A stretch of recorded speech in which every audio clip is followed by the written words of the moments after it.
Hello, everyone, and welcome to yet another session of zoology. Today, the chapter that we are going to take up is going to be chemical coordination and integration. This chapter, as you all know, is full of hormones, endocrine glands, and their functions. Okay, so let us begin with our question session. And here is the first question on your screen. So this question goes as, which of the following pairs of organs includes only heterocrine glands? Okay, अगर आप यहाँ पे glands के बारे में देखो, if you look at glands, तो glands can be either exocrine, okay, endocrine, and then there is this third category of gland which is heterocrine.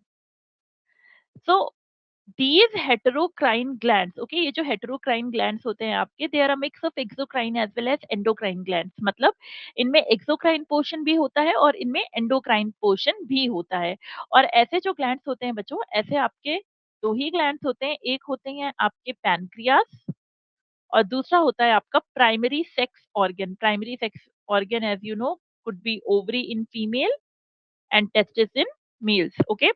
So let us look at our option. If we look at our options here, option C, pancreas and ovary. Okay, pancreas and ovary is absolutely correct, because if we talk about heterocrine glands, there are only three heterocrine glands, that is pancreas, ovary, and testis. Now, moving on to the next question. The question goes as, a 35-year-old female reports with symptoms of low energy, weight gain, water retention, and low BMR. The thyroid defect she most likely suffers from is, okay, एक 35-year-old female में आपको ये जितने भी symptoms दिख रहे हैं, low energy, weight gain, water retention, low BMR, all these symptoms are pointing towards hypothyroidism. Okay, it is pointing towards hypothyroidism. जो हाइपोथायरॉयडिज्म है ये उसी के सिम्टम्स है. Now hypothyroidism in an adult can also be called as myxoedema. Okay, myxoedema. तो यहाँ पे आपका करेक्ट आंसर क्या आ जाएगा? आपका करेक्ट आंसर जाएगा option D, myxoedema. Now next question. The clock of ageing gland among the following that gradually reduces and degenerates with aging is, okay, अगर हम यहाँ पे एक ऐसे ग्लैंड की बात करें जो विथ इंक्रीजिंग एज आपकी बॉडी में डीजेनरेट होता है, तो वो ग्लैंड होता है आपका थाइमस. थाइमस ग्लैंड आप जानते हो, थाइमस ग्लैंड जो होता है थाइमोसिन हार्मोन प्रोड्यूस करता है. Thymus gland is the site जहां पे आपका टी सेल मैच्योरेशन होता है. Okay, so thymus gland is the site जहां पे आपका टी सेल मैच्योरेशन होता है, and as such this thymus gland plays a very very important role in your immune development और इम्यूनिटी. ओके, नाउ हमें ये भी पता है कि जो यंग लोग होते हैं, the young people, they have a slightly more developed immunity as compare to older people. और ऐसा क्यों होता है? ऐसा इसलिए होता है, one of the main reason for this is कि जो आपके यंग लोग होते हैं उनमें जो आपका थाइमस ग्लैंड होता है, it is very well developed. लेकिन जैसे जैसे एज बढ़ती है वैसे ही क्या होता है, इस थाइमस ग्लैंड का डीजेनरेशन होता है. There is this gland called as thymus gland, जो कि बढ़ते हुए इंक्रीजिंग एज के साथ क्या होता है, वो इंक्रीजिंग एज के साथ डीजेनरेट ही होता है. ओके, तो यहाँ पर ये क्लॉक ऑफ एजिंग वाला ग्लैंड आपका कौन सा होगा? This is going to be option b, thymus gland, which is the site of T cell maturation, and it produces thymosin hormone. Okay, that is why thymus gland is also called as king of immunity.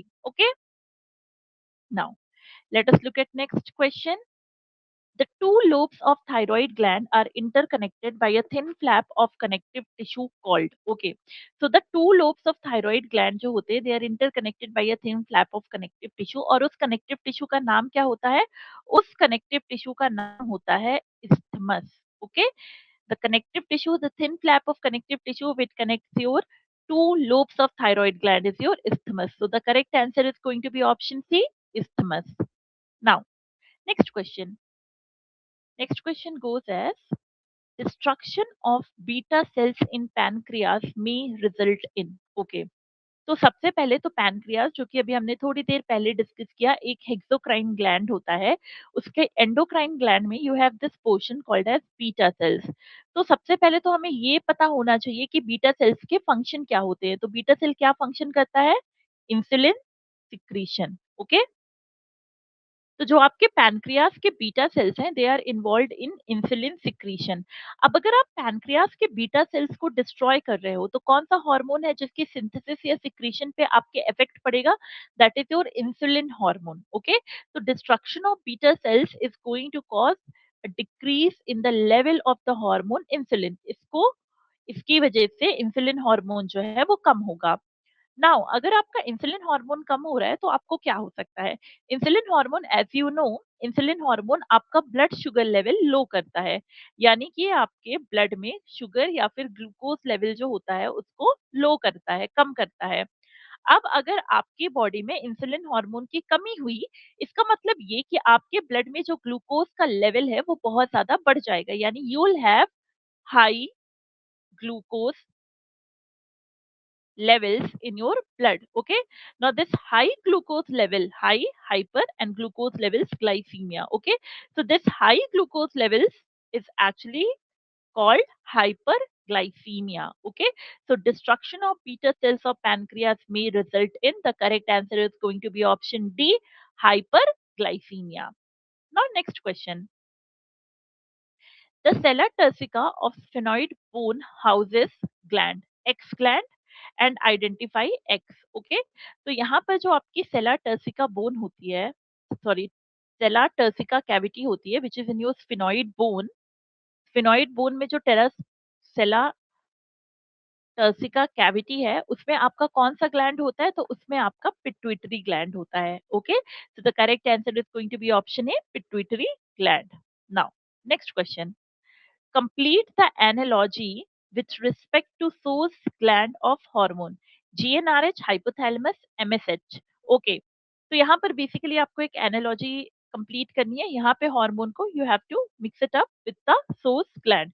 जैसे GnRH जो है, gonadotropin releasing hormone जो है वो आपका hypothalamus से release होता है, वैसे ही एमएसएच जो होता है, एमएसएच इज मेलानोसाइट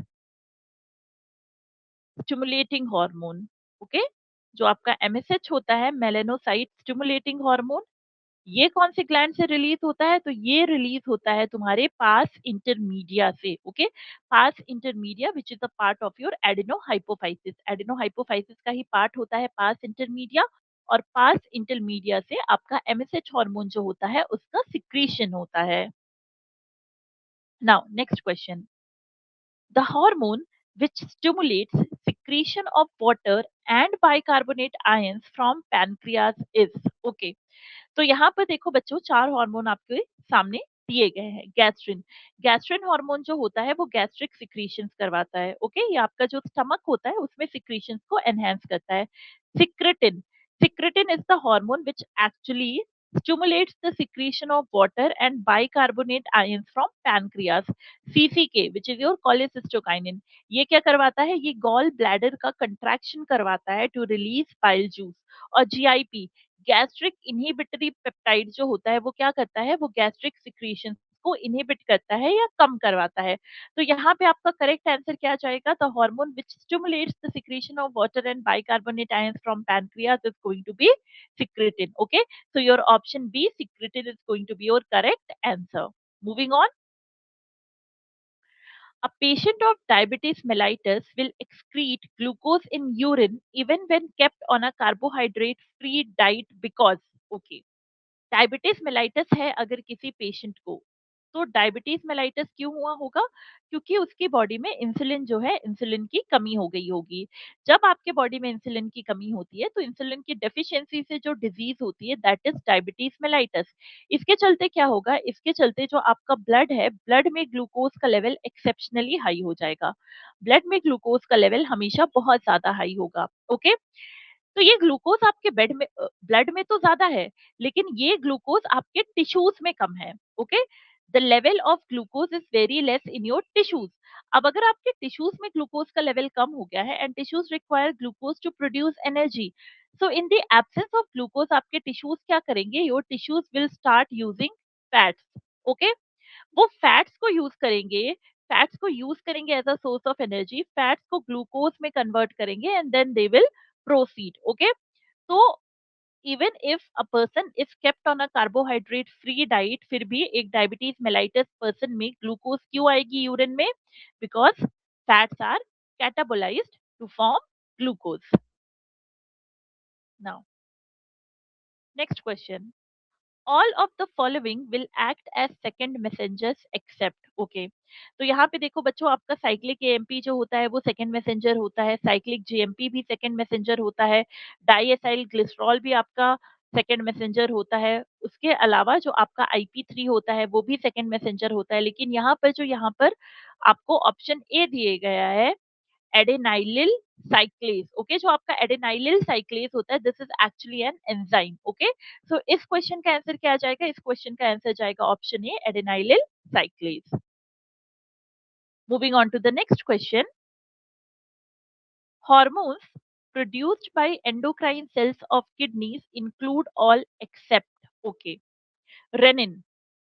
रेनिन जो होता है, आपको पता है रेनिन आपके जक्स्टा ग्लोमेरुलर अपैरेटस से सिक्रीट होता है, which is a part of your kidney. Okay, so juxtaglomerular apparatus आपका रेनिन हार्मोन सिक्रीट करता है, which is a part of your kidney. तो किडनी ये सिक्रीट करती है. रिलैक्सिन. रिलैक्सिन जो होता है, relaxin hormone is secreted by ovary and placenta, और ये जो रिलैक्सिन हार्मोन है, this is not secreted by kidney. Erythropoietin. Erythropoietin hormone की अगर हम बात करें तो erythropoietin hormone is secreted by kidney and it helps in RBC production. Calcitriol, okay, vitamin D three, उसमें भी किडनी जो होती है वो एक रोल प्ले करती है. So A, C and D are secreted by kidney. और क्वेश्चन में पूछा गया है which of the following hormones will not be secreted by kidney. So the answer is going to be option B, relaxin, because relaxin will be secreted by ovary and pancreas. Next question. Hormone which can suppress immune system and show anti-inflammatory action in transplant recipient patients is, okay. यहाँ पर अगर आपसे इस hormone की बात की जा रही है, तो यहाँ पर ये जो हार्मोन होता है बच्चों, जो कि एक्चुअली दिया जाता है पेशेंट्स को हु हैव अंडरगॉन सर्जरी और ऑर्गन ट्रांसप्लांटेशन, वो कौन सा हार्मोन होता है? That is your cortisol. Okay, वो आपका कॉर्टिसोल होता है. कॉर्टिसोल को क्यों दिया जाता है ट्रांसप्लांट पेशेंट्स में? Because it can suppress immune system. Okay, it can suppress immune system. और आपको पता है जो आपका ग्राफ्ट रिजेक्शन होता है, ग्राफ्ट रिजेक्शन होता है due to cell mediated immunity. Okay, so if you will suppress immune system, the chances of your graft or the chances of your transplanted organ getting rejected will decrease. Okay, तो यहाँ पर your correct answer is going to be option B, cortisol. Moving on to the next question. The hormone which directly triggers ovulation in females with a surge in its level is, okay. यहाँ पर अगर ovulation की बात करें तो day 14 पे आपका ovulation होता है ना, एक नॉर्मल 28 डे के मेंस्ट्रुअल साइकिल में डे 14 पे ओव्यूलेशन होता है. और ओव्यूलेशन के जस्ट पहले कौन सा इवेंट होता है?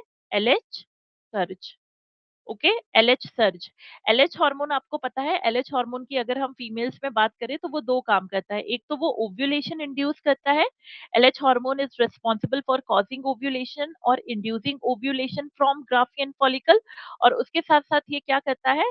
ये दूसरा काम करता है which is to maintain corpus luteum. Okay, तो फीमेल एनाटॉमी में अगर हम एलएच हार्मोन की बात करें तो वो दो काम करेगा. First it will do ovulation, वो ओव्यूलेशन को प्रमोट करता है, और दूसरा it will maintain corpus luteum. Okay, तो यहाँ पर ओव्यूलेशन को ट्रिगर करने वाला हार्मोन आपका कौन सा होगा? ओव्यूलेशन को ट्रिगर करने वाला हार्मोन होगा LH, which is also called as luteinizing hormone. Now next question. All of the following are hyperglycemic hormones except, okay, ये जो hyperglycemic word है, इस hyperglycemic word को अभी हमने थोड़ी देर पहले डिस्कस किया है ना. ये hyperglycemic word का मतलब क्या होता है? इसका मतलब होता है कि जो आपका ब्लड शुगर या फिर ब्लड ग्लूकोज लेवल है वो हाई रहेगा. तो यहाँ पर आपको चार हार्मोन्स दिए गए हैं, और आपसे बोला गया है कि तीन हार्मोन्स ऐसे हैं जो ब्लड में ग्लूकोज या फिर ब्लड में शुगर का लेवल जो होता है वो बढ़ाते हैं, और एक हार्मोन ऐसा है जो ब्लड में शुगर का लेवल नहीं बढ़ाता. तो चलो let us look at your options. जो आपका पहला ऑप्शन है glucagon. Glucagon everyone knows, glucagon insulin के एकदम अपोजिट काम करता है. अगर इंसुलिन आपके ब्लड में ग्लूकोज का लेवल कम कर रहा है तो ग्लूकागन आपके ब्लड में ग्लूकोज का लेवल बढ़ाता है. तो Glucagon is a hyperglycemic hormone. Option B adrenaline. Adrenaline भी जो होता है वो स्ट्रेस की सिचुएशन में रिलीज होता है और वो भी आपके ब्लड में ग्लूकोज का लेवल बढ़ाता है। कॉर्टिसोल। कॉर्टिसोल अगेन ग्लूकागन की तरह काम करता है और वो भी आपके ब्लड में ग्लूकोज का लेवल या फिर शुगर का लेवल बढ़ाता है। Okay, aldosterone. एल्डोस्ट्रॉन एक ऐसा हार्मोन है जो हाइपरग्लाइसेमिक नहीं है, वो आपके ब्लड में ग्लूकोज के लेवल्स को इंक्रीज नहीं करता है। So the correct answer here is going to be option C, aldosterone. Moving on to the next question. ये एक स्टेटमेंट बेस्ड क्वेश्चन है।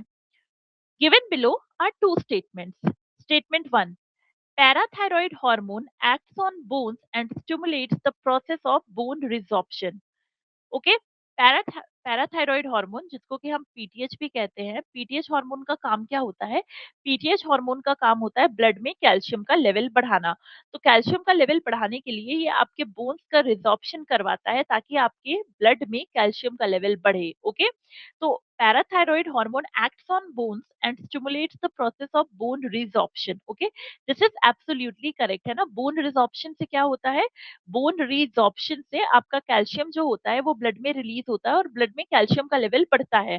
तो this statement one is correct. Statement two देखते हैं। parathyroid hormone along with thyrocalcitonin, okay, parathyroid hormone is your pth and your thyrocalcitonin is called as tct, plays a significant role in carbohydrate metabolism. Okay, यहाँ पर ये जो word है carbohydrate metabolism, this is wrong. Okay, PTH hormone और TCT साथ मिलके blood calcium levels को regulate करते हैं, वो कार्बोहाइड्रेट मेटाबॉलिज्म में रोल प्ले नहीं करते हैं। Okay, so your statement one is correct but your statement two is false. Okay, तो यहाँ पर आप ऑप्शंस देखो। आपका option C, statement one is correct but statement two is false, this will be your correct answer. Okay, so the correct option for this question is going to be option C. Statement 1 is correct, but statement 2 is false. Let us look at next question. अब ये जो है आपका, ये आपका match the column वाला question है, ठीक है। तो यहाँ पे एक कॉलम में हार्मोन है और दूसरे कॉलम में उसका फंक्शन है। So let us try to match the hormones with their function. Insulin.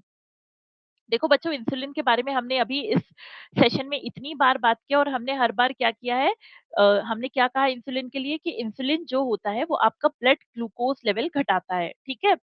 तो insulin will decrease your blood glucose levels. अब ब्लड ग्लूकोज लेवल्स को डिक्रीज करने के लिए वो क्या करता है, वो ग्लूकोज का जो अपटेक होता है बाई सेल्स उसको इंक्रीज करता है, राइट। तो ए का क्या जाना चाहिए? ए का 3 जाना चाहिए। Okay, increases glucose uptake by cells. B देखो, glucagon. Glucagon will increase your blood glucose levels. Okay, this is going to be 2. Now calcitonin. Calcitonin जो अभी हमने पिछले क्वेश्चन में ही डिस्कस किया था, हम पैराथॉर्मोन और थायरोकैल्सिटोनिन की बात कर रहे थे। कैल्सिटोनिन क्या करता है? कैल्सिटोनिन पैराथॉर्मोन के अपोजिट काम करता है। और अगर आपका पैराथॉर्मोन ब्लड में कैल्शियम का लेवल बढ़ा रहा था, तो जो आपका कैल्सिटोनिन होता है वो ब्लड में कैल्शियम के लेवल्स को कम करता है। तो C is going to be one और डी अपने आप क्या हो जाएगा? डी अपने आप हो जाएगा आपका 4, which is aldosterone increases sodium reabsorption. Okay, this is also true. जो आपका एल्डोस्ट्रॉन होता है वो आपके डीसीटी पे एक्ट करता है और सोडियम का रीएब्सॉर्प्शन जो होता है उसको इंक्रीज करता है। So your correct answer is going to be 3 2 1 4। Okay, 3 2 1 4। So option A है ना।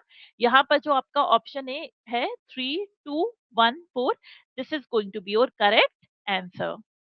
Moving on, next question. Which of the following are not under the control of adrenal medulla hormones? Okay, अब यहाँ पर अगर आपसे adrenal मेड्युलरी hormones की बात की जा रही है, ऐसे हॉर्मोन्स की बात कर रहे हैं जो एड्रिनल मेड्युला से सिक्रीट होते हैं, तो these are two, epinephrine, okay, and norepinephrine. Epinephrine और नॉरएपिनेफ्रीन जो होते हैं इनको हम साथ में क्या कहते हैं? इनको हम साथ में कहते हैं कैटेकोलामाइंस। ओके, अब ये जो आपके कैटेकोलामाइंस होते हैं ये हमेशा कैसे रिलीज होते हैं? ये हमेशा स्ट्रेस की सिचुएशन में, स्ट्रेस या फिर इमरजेंसी सिचुएशन में रिलीज होते हैं। अब चलो इनके फंक्शंस देखते हैं कि कौन सा फंक्शन ये करते हैं, कौन सा फंक्शन ये नहीं करते हैं। Increase heart rate, this is absolutely true, है ना? जो आपका स्ट्रेस का कंडीशन होता है उसमें आपकी हार्ट रेट इंक्रीज होती है। Increase blood pressure, this is also absolutely true. Increase glycogen breakdown, true. Decrease sweating, गलत। जो आपके एड्रिनल मेडुलरी हॉर्मोन्स होते हैं they actually increase sweating, they do not decrease sweating. And pupil dilation, this they too. Okay, तो कौन सी चीज ये नहीं करते हैं? ये डी नहीं करते, यानी कि ये स्वेटिंग को डिक्रीज नहीं करते हैं, ये स्वेटिंग को इंक्रीज ही करते हैं। तो यहाँ पर आपका करेक्ट आंसर क्या जाएगा? यहाँ पर आपका करेक्ट आंसर जाएगा option C, D only. Moving on. Okay, so this is an A and R question, ठीक है? ये असर्शन रीजन का क्वेश्चन है। चलो इसे देखते हैं, असर्शन पढ़ते हैं बच्चों। असर्शन में क्या लिखा है? असर्शन में लिखा है steroid hormones directly enter the target cell and bind to intracellular receptors। ये चीज एकदम सही है ना? जो आपके स्टेरॉइड हार्मोन्स होते हैं, steroid hormones do not need to generate secondary messengers, they can directly enter the target cell and they can bind to their intracellular receptors which are generally present on nucleus। तो assertion तो बच्चों हमारा correct है। अब देखो इस assertion के लिए रीजन क्या दिया गया है? Steroid hormones are lipophilic and can easily diffuse through the cell membrane। Absolutely correct, है ना? जो आपके स्टेरॉइड हार्मोन्स होते हैं उनके इंट्रासेल्युलर रिसेप्टर्स क्यों होते हैं? क्योंकि जो आपके स्टेरॉइड हार्मोन्स होते हैं वो सेल मेम्ब्रेन को क्रॉस करके सेल के अंदर आ सकते हैं। वो सेल मेम्ब्रेन को क्यों क्रॉस कर सकते हैं? Because they are lipophilic. Okay, तो ये जो रीजन है, रीजन भी आपका एब्सोल्युटली करेक्ट है। और जो रीजन है आपका वो आपके असर्शन को एकदम करेक्टली जस्टिफाई कर रहा है ना? क्योंकि आपका असर्शन कह रहा है कि जो स्टेरॉइड हार्मोन्स होते हैं वो टारगेट सेल में एंटर करते हैं, इंट्रासेल्युलर रिसेप्टर से बाइंड करते हैं। और जो आपका रीजन है बच्चों, वो रीजन भी आपका यही कह रहा है कि वो ऐसा क्यों कर पाते हैं? Because they are lipophilic and they can diffuse through cell membrane. Okay, तो यहाँ पर both A and R correct, but R is the correct explanation of A. Okay, so your option B, both A and R are correct, and R is the correct explanation of A is going to be your correct answer. Moving forward, hormones synthesized by the adrenal cortex are okay। बच्चों अगर हम यहाँ पे adrenal cortex की बात करें तो आपके एड्रिनल कॉर्टेक्स से तीन हार्मोन सिक्रीट होते हैं, ठीक है? पहला तो आपका मिनरलोकॉर्टिकॉइड्स होते हैं।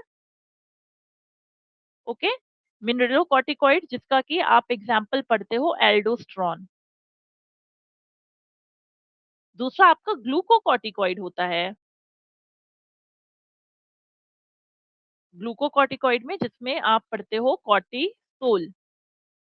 और थर्ड आपका क्या होता है? थर्ड होते हैं आपके सेक्स कॉर्टिकॉइड्स। ओके, तो चलो ऑप्शंस देखते हैं। एपिनेफ्रीन, नॉर एपिनेफ्रीन तो एड्रिनल मेडुला से सिक्रीट होता है, अभी थोड़ी देर पहले हमने डिस्कस किया।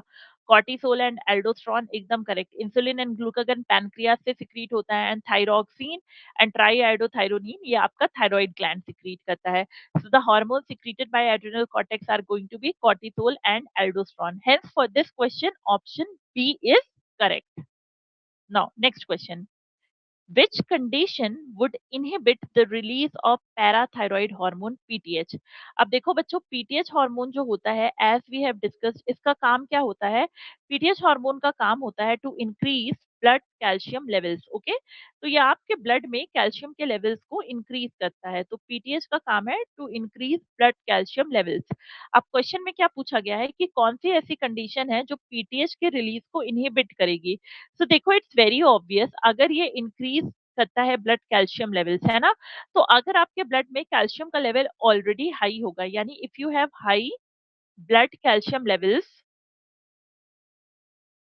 If you have high blood calcium levels, तो आपकी बॉडी में जो पैराथॉर्मोन है वो रिलीज नहीं किया जाएगा। ओके, तो यहाँ पर आपका आंसर क्या जाएगा? एलिवेटेड का मतलब हाई ही होता है ना? एलिवेटेड का मतलब होता है increase. So this is going to be the correct answer, is going to be option B, elevated और high blood calcium levels. Okay, next question.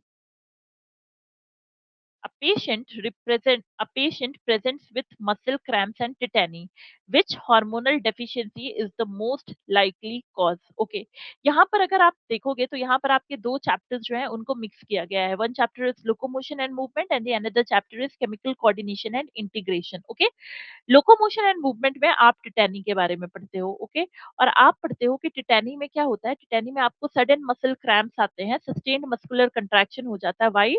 Due to low calcium levels in blood.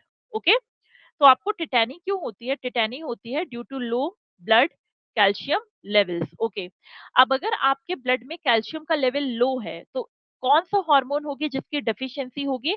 Obvious सी बात है, ऐसा hormone जो आपके blood में calcium का level बढ़ा रहा है, जो कि होता है आपका पैराथॉर्मोन.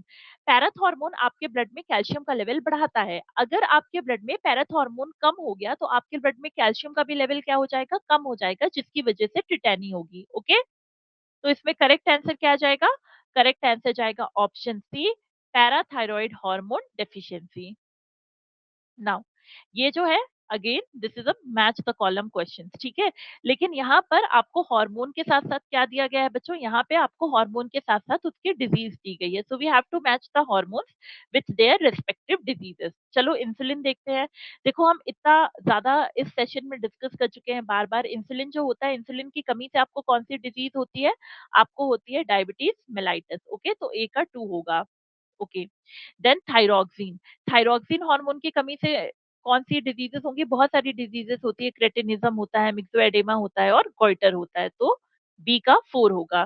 सी, कॉर्टिकॉइड्स. ओके, कॉर्टिकॉइड से आपको एडिसन्स डिजीज हो सकती है और ग्रोथ हार्मोन से यू कैन हैव एक्रोमिगैली. ओके, तो यहाँ पर करेक्ट आंसर क्या जाएगा? यहाँ पर करेक्ट आंसर जाएगा 2, 4, 1, 3. ओके, तो योर ऑप्शन डी. यहाँ पर अगर आप अपना ऑप्शन डी देखोगे, which is saying 2, 4, 1, 3, that is going to be your correct option. Okay, तो यहाँ पर आपका करेक्ट आंसर क्या जाएगा? यहाँ पर आपका करेक्ट आंसर जाएगा option D, 2, 4, 1, 3. Okay, moving on. Next question. Which of the following hormones is derived from cholesterol? देखो, जो भी हार्मोन कोलेस्ट्रॉल से डिराइव्ड होगा वो कैसा हार्मोन होगा? वो स्टेरॉइड हार्मोन होगा, which can actually cross the cell membrane और उसका इंट्रासेल्युलर रिसेप्टर होगा. अब यहाँ पे आप देखो बच्चों, अब हम अपने ऑप्शंस देखते हैं. अगर आप ऑप्शंस देखो तो इंसुलिन, एपिनेफ्रिन, कॉर्टिसोल, मेलेटोनिन. इसमें अगर आप देखोगे तो जो आपका कॉर्टिसोल होता है, एड्रिनल कॉर्टेक्स के जो हार्मोन्स होते हैं, they are actually steroid hormones. Okay, तो क्योंकि आपका कॉर्टिसोल स्टेरॉइड हार्मोन है, तो it's obvious that the cortisol is derived from cholesterol. Okay, so the correct answer to this question is going to be option C, cortisol. Moving on, Hashimoto thyroiditis, an autoimmune disorder leads to which condition? Okay, अगर आप autoimmune disorder की बात कर रहे हो तो ये एक ऐसी कंडीशन होती है जहाँ पे जो आपकी बॉडी होती है वो सेल्फ और फॉरेन एंटीजेंस में फर्क करना भूल जाती है और खुद के बॉडी के सेल्स पे ही अटैक करने लगती है. अब ये जो बच्चों आपका हाशीमोटो थायराइडाइटिस होता है, this is N auto immune disorder. और इसमें होता क्या है? इसमें आपके थायराइड ग्लैंड के जो सेल्स होते हैं, ओके, इसमें आपके थायराइड ग्लैंड के सेल्स के ऊपर अटैक होता है. ओके, अब अगर आपके थायराइड ग्लैंड के सेल के ऊपर अटैक हो रहा है तो ऑब्वियस सी बात है कि आपकी बॉडी में जो थायराइड हार्मोन्स हैं, थायराइड हार्मोन्स बनना कम होंगे, आपके थायराइड ग्लैंड का सिक्रीशन कम होगा. ओके, तो लीड्स टू विच कंडीशन में क्या होगा? देखो, एड्रिनल ग्लैंड तो होगा ही नहीं, होगा थायराइड ग्लैंड ही. और थायराइड ग्लैंड में भी हाइपर और हाइपो में से क्या होगा? Hypo secretion. क्यों? क्योंकि इस ऑटो इम्यून डिसऑर्डर में क्या हो रहा है? आपके थायराइड ग्लैंड के जो सेल हैं उनको डिस्ट्रॉय किया जा रहा है. सो ऑब्वियस सी बात है, जो थायराइड हार्मोन है उसका सिक्रीशन कैसा होगा? कम होगा. So the correct answer is going to be option B, hypo secretion of thyroid gland. Moving on to the next question. Which hormone promotes the uptake of glucose by cells, particularly in muscle and adipose tissue, thereby lowering blood glucose levels? Okay, blood में glucose का level कम करने के लिए ये hormone क्या कर रहा है? ये सेल्स में ग्लूकोज का अपटेक बढ़ा रहा है. वो भी कैसे सेल्स? एडिपोसाइट्स और आपके मसल सेल्स. ओके, तो ये कौन सा हार्मोन होता है भाई? This is your insulin hormone, जो आपका ब्लड ग्लूकोज लेवल कम करता है. Next question. Which part of the pituitary gland synthesizes and secretes its own hormones such as growth hormone and prolactin? ठीक है, यहाँ पर अगर आप पिट्यूटरी ग्लैंड की बात करोगे बच्चों, तो आपके पिट्यूटरी ग्लैंड को हम दो पार्ट में डिवाइड कर देते हैं, anterior pituitary and posterior pituitary. जो आपका एंटीरियर पिट्यूटरी होता है उसको हम एडेनोहाइपोफाइसिस भी कहते हैं। Okay, it is also called as adenohypophysis. और जो आपका पोस्टीरियर पिट्यूटरी होता है उसे हम न्यूरोहाइपोफाइसिस भी कहते हैं। अब यहाँ पर अगर हम बात करें कि कौन सा पार्ट होता है पिट्यूटरी ग्लैंड का जो ग्रोथ हार्मोन और प्रोलैक्टिन जो होता है उनको सिक्रीट करता है, सिंथेसाइज करता है, then it is going to be anterior pituitary. क्योंकि जो आपका पोस्टीरियर पिट्यूटरी होता है वो खुद के हार्मोन सिक्रीट सिंथेसाइज नहीं करता है ना। जो पोस्टीरियर पिट्यूटरी के हार्मोन्स होते हैं, they are actually synthesized in hypothalamus, they are only secreted through posterior pituitary. Okay, और ये growth hormone and prolactin are formed in anterior pituitary gland. So your correct answer is going to be option B, anterior pituitary gland. Moving on to the next question. Which of the following pairs of hormones are not antagonistic to each other? ठीक है, antagonistic का मतलब भी यहाँ पे लिखा हुआ है हैविंग अपोजिट इफेक्ट। अब यहाँ पे देखो, पैराथॉर्मोन, कैल्सिटोनिन। पैराथॉर्मोन जो होता है बच्चों वो तुम्हारा ब्लड में कैल्शियम का लेवल बढ़ाता है, और कैल्सिटोनिन कैल्शियम का लेवल कम करता है, यानी दे आर एक्टिंग अपोजिट और दे आर एंटागोनिस्टिक। इंसुलिन जो होता है वो तुम्हारे ब्लड में ग्लूकोज का लेवल कम करता है, लेकिन ग्लूकागन तुम्हारे ब्लड में ग्लूकोज का लेवल बढ़ाता है। Of course they are antagonistic. Aldosterone और एएनएफ की बात करें तो एल्डोस्ट्रॉन आपके वाटर का रीएब्सॉर्प्शन करवाता है, सोडियम का रीएब्सॉर्प्शन करवाता है। ओके, तो एल्डोस्ट्रॉन सोडियम का रीएब्सॉर्प्शन करवाएगा, वाटर का रीएब्सॉर्प्शन करवाएगा, ब्लड प्रेशर को बढ़ाएगा। एट्रियल नाइट्रियूरेटिक फैक्टर जो होता है वो सोडियम का रीअब्सॉर्प्शन जो होता है उसको रीअब्सॉर्प्शन को प्रिवेंट करता है, वो सोडियम का एक्सक्रीशन करवाता है, वाटर को रिलीज करवाता है, और आपका ब्लड प्रेशर भी क्या करता है, वो कम करता है। तो यहाँ पर एल्डोस्ट्रॉन और एएनएफ भी कैसे हैं, एंटागोनिस्टिक हैं। अब रिलैक्सिन और इनहिबिन की अगर हम बात करें तो रिलैक्सिन जो होता है वो आपके प्यूबिक सिम्फाइसिस को डायलेट करता है ड्यूरिंग पार्च्यूरेशन, और इनहिबिन जो होता है वो आपके एफएसएच हार्मोन की सिक्रीशन को कम करता है। ओके, तो ये दोनों जो है ये कहीं से भी एंटागोनिस्टिक नहीं है। तो your correct answer to this question is going to be option A, relaxin and inhibin. Moving on to the next question.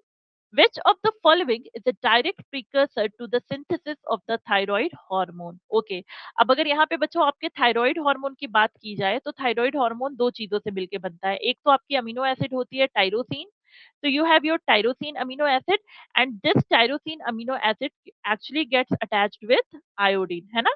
अगर आपका T3 हार्मोन बन रहा है तो तीन आयोडीन के मॉलिक्यूल जो होते हैं वो अटैच्ड होते हैं, ट्राई आयोडोथायरोनिन। और अगर आपका T4 हार्मोन बन रहा है तो चार आयोडीन के मॉलिक्यूल अटैच्ड होते हैं, which is your tetraiodothyronine. Okay, तो precursor to the synthesis of thyroid hormone क्या होगा, it is going to be tyrosine and iodine. So option B is going to be your correct answer. Next question. Which of the following hormones primarily regulates calcium levels in the blood and is not directly involved in glucose metabolism? Okay, तो देखो, insulin glucose metabolism में involve है, blood में glucose का level कम कर रहा है। Glucagon again blood glucose level में आपके इन्वॉल्व है, ये आपका ब्लड ग्लूकोज लेवल जो है उसको बढ़ा रहा है। कॉर्टिसोल, कॉर्टिसोल भी आपके ब्लड के ग्लूकोज के लेवल को बढ़ा रहा है। Parathyroid hormone, this has nothing to do with glucose metabolism, it is involve with blood calcium levels. So the correct answer is going to be option C, parathyroid hormone. Moving on to the next question. Which of the following hormones is synthesized in the hypothalamus but stored and released by the posterior pituitary gland? Okay, अगर आपसे posterior pituitary gland या neurohypophysis की बात की जाए, posterior pituitary gland या neurohypophysis की अगर आपसे बात की जाए तो यहाँ पर दो ही हार्मोन्स जो होते हैं वो सिक्रीट होते हैं। Okay, these hormones are synthesized by hypothalamus and they are secreted by posterior pituitary, और ये दो हार्मोन होते हैं आपके oxytocin and ADH. Okay, ADH which is also called as vasopressin. तो बच्चों यही तो होता है आपका ऑक्सीटोसिन या फिर ADH हार्मोन, वरना आपका वैसोप्रेसिन हार्मोन, ठीक है। यही हार्मोन्स हैं जो क्या होते हैं, they are synthesized by hypothalamus but released by your posterior pituitary gland और neurohypophysis. Okay, so your correct answer is going to be, देखो यहाँ पे आपका option C, oxytocin. Now moving on to the next question, which of the following hormones is produced by the hypothalamus and inhibits the release of growth hormone from the anterior pituitary? ठीक है, hypothalamus से एक inhibiting hormone release हो रहा है, hypothalamus से एक inhibiting hormone release होता है जो कि क्या करता है, जो आपके ग्रोथ हार्मोन की जो रिलीज होती है एंटीरियर पिट्यूटरी से उसको प्रिवेंट करता है। This is nothing but growth hormone inhibiting hormone. Okay, इसका नाम क्या होता है, इसका नाम होता है growth hormone inhibiting hormone. Okay, GHIH। now growth hormone inhibiting hormone is also called as, it is also called as somatostatin. Okay, so the correct answer here is going to be somatostatin because it inhibits the release of growth hormone from the anterior pituitary.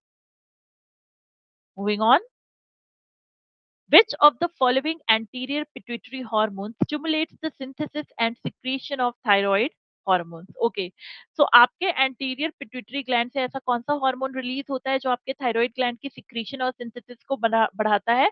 तो देखो this is very simple, यहाँ आपके नाम में ही लिखा हुआ है TSH hormone, thyroid stimulating hormone, है ना। इस हार्मोन के नाम में ही लिखा हुआ है कि ये थायराइड ग्लैंड को स्टिमुलेट करेगा।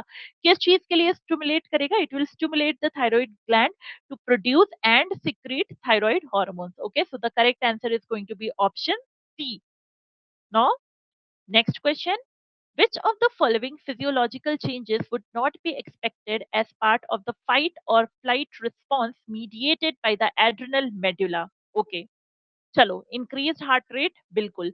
जब आपका फाइट या फ्लाइट मोड जो होता है आपकी बॉडी में ऑन होता है तो इंक्रीज हार्ट रेट होता है to maintain the increased demand for the blood supply. Bronchodilation, yes ये भी होता है। ग्लाइकोजन ब्रेकडाउन, ये भी होता है ताकि आपके ब्लड में ग्लूकोज का लेवल बढ़ाया जाए। Increased digestive activity, this is wrong, actually में क्या होता है, decreased digestive activity. Okay, so the correct answer is going to be option C because option C is not a part of the fight or flight mode. Okay, now looking at the next last question. Okay, this is the last question. It says identify the hormone with its correct matching of source and function. Oxytocin, posterior pituitary, source तो इसका एकदम सही है। Growth and maintenance of mammary glands, this is wrong, है ना। Oxytocin का function क्या होता है, मिल्क इजेक्शन हार्मोन होता है और ये पाचुरेशन हार्मोन होता है। Melatonin, pineal gland, regulates the normal rhythm of sleep wake cycle, absolutely correct. Option C, progesterone corpus luteum, source सही है बच्चों। Stimulation of growth and activities of female secondary sex organs. This is actually the function of estrogen. This is not the function of progesterone. Progesterone pregnancy hormone होता है, endometrium को maintain करने में help करता है, तो this is incorrect. D. Atrial natriuretic factor. Ventricular wall increases the blood pressure. नहीं, जो आपका ANF होता है वो हमेशा blood pressure को decrease करता है, तो this is also wrong, है ना।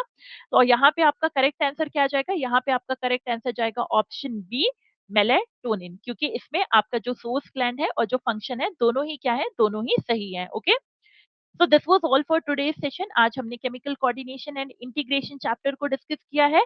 आई will meet with you in my next session with a next chapter and more of its interesting question. Till then keep working hard and keep studying. Okay, thank you everyone.